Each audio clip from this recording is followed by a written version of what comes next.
Diamond Harbour road থেকে জোকা ম্যানেজমেন্টের ভেতর কেন্দ্রীয় বিদ্যালয়ের দূরত্ব প্রায় 700 মিটার। অভিভাবকদের বক্তব্য, ছাত্রছাত্রীদের গেটে ছেড়ে দিয়ে স্কুল ব্যাগ বয়ে নিয়ে যেতে কষ্ট হয়, কারণ অনেক ছোট ছোট ছেলেমেয়েরা এই স্কুলে পড়ে। ম্যানেজমেন্টের তরফ থেকে একটি টাকা ধার্য করা হচ্ছে ভেতরে গাড়ি নিয়ে যাওয়ার জন্য। গার্জিয়ানদের বক্তব্য, টাকা না দিলে ম্যানেজমেন্টের তরফ থেকে বলা হচ্ছে বাচ্চাদেরকে গেটের সামনে ছেড়ে দিন, বাচ্চারা নিজে নিজে স্কুলে প্রবেশ করবে। তাতে গার্জিয়ানদের আপত্তি, স্কুলের তরফ থেকে 2 হুইলারের জন্য 3000, 3 হুইলারের জন্য 5000, 4 হুইলারের জন্য 6000, পাশাপাশি বাসের জন্য 12000 টাকা ধার্য করা হয়েছে। অর্থাৎ ম্যানেজমেন্টের ভেতরে এই গাড়িগুলো ঢোকালে এই টাকাগুলো স্কুলকে দিতে হবে।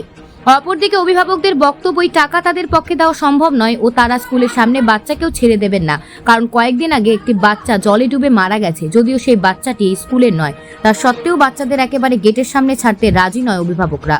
সেই নিয়ে এখন অবরোধ চলছে। Bureau report, news prime Times.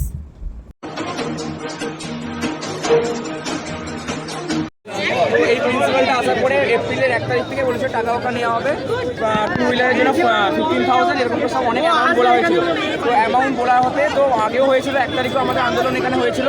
তো তখন বলেছিল যে ভোটের পরে দেখা হবে। তো আবার 1 তারিখ থেকে, আগস্টের 1 তারিখ থেকে আজকে শুরু হলো। তো এবার প্রিন্সিপালও আসছে না, স্কুল থেকে কোনো অ্যাকশন নেওয়া হচ্ছে না। তো এবার এখানে যা হচ্ছে, এটা আগে 2 দিন আগে তো স্কুলের ম্যানেজমেন্টের ক্যাম্পাসে বাচ্চা মারা গেছে। তো ওইটার জন্য আমাদেরকে হ্যারাসমেন্ট করছে, আর গাড়ি কোনো জন্য ঢুকতে দেয় না ম্যানেজমেন্টের ভেতর। তো টাকা দেওয়ার পরে ঢুকতে দেবে না, ওই শুধু একটু সামনে অব্দি যাবে। তো তাদের লাভ নেই, কেন্দ্রীয় বিদ্যালয় আইএমসি কোটা। হ্যাঁ, প্রিন্সিপাল এসব করছে না, প্রিন্সিপাল নেবে না, মানে ম্যানেজমেন্ট নেবে, বাট প্রিন্সিপাল পারমিশনে দিয়েছে এসব টাকার জন্য, টাকা নেওয়ার জন্য। ম্যানেজমেন্টের রেজিস্টার, ম্যানেজমেন্টের জন্য। কোন ক্লাসে? আমি 12th science, 12th commerce. Rohan পাত্র।